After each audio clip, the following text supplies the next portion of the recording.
This year's Thanksgiving holiday, coming more than 5 years after the Wall Street crash, highlights the devastating impact of mass unemployment and budget cuts on tens of millions of Americans. It underscores as well the increasing concentration of wealth in the hands of a tiny elite. Even as food banks across the country report increasing demand and dwindling supplies, the U.S. media is obsessed with snowstorms, travel delays, and Black Friday sales. There is barely a mention of the intractable unemployment, poverty, hunger, and homelessness that impact millions. Judging by the media coverage, one would never suspect that the United States is a country where, according to a July 2013 report, 4 out of 5 U.S. adults struggle with joblessness, near poverty, or reliance on welfare for at least parts of their lives. In cities throughout the country, people have lined up by the hundreds for Thanksgiving food distributions, recalling the breadlines of the 1930s. Food banks are reporting rising demand not only from the unemployed, but also from the growing ranks of the working poor. The dire conditions created by years of economic slump have been compounded by cutbacks in food stamp benefits that took effect at the beginning of November, eliminating the equivalent of 2 days of food every month. Extended unemployment benefits are set to expire for millions of people on December 31st, throwing them even further into destitution. Amid such shocking poverty and misery, and incessant claims that there is no money to do anything about it, the stock market is setting new records every day.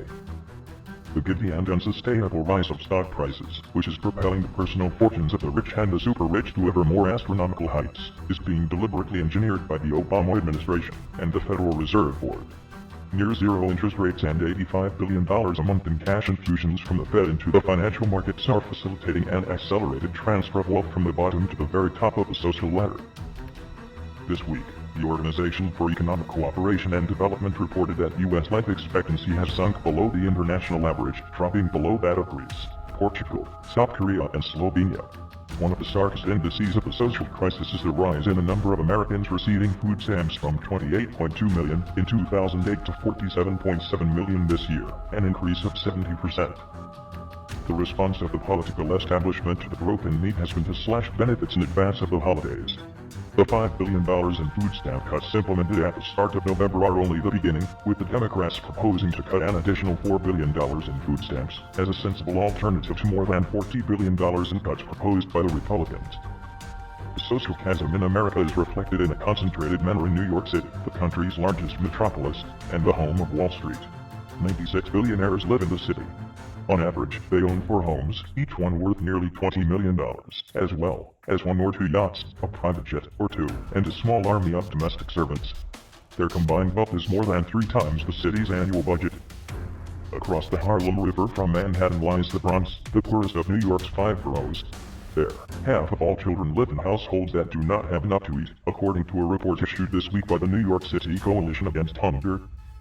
In America's second-largest city, and the center of the film industry, Los Angeles, the city council is debating whether to follow the lead of Philadelphia and Seattle, and ban the distribution of food to the homeless in public places.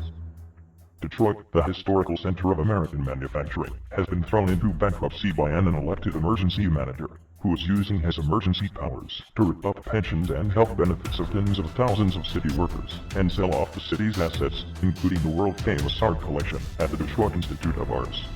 The billions stolen from the working class are to be handed over to the banks and major holders of city bonds.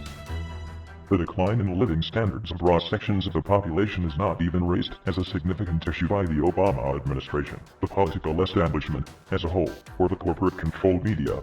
There is hardly a pretense that the present situation is a temporary aberration, nor are any policies proposed to improve the conditions of life of working people. Instead, mass unemployment, growing poverty, and increasing social inequality are casually described as the new normal. This social reality is an indictment of the entire political order and the capitalist system it serves.